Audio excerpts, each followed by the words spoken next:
Dajte za njega haljinu najljepšu, nek se veseli sad nebo cijelo,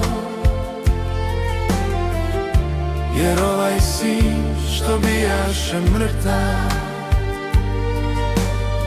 danas učini mi najljepše djelo. Dajte za njega haljinu najljepšu, nek se veseli sad nebo cijelo, jer ovaj sin što bijaše mrtav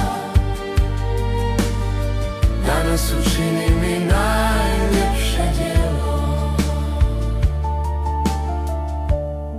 Mora da ljut je i srdit me čeka,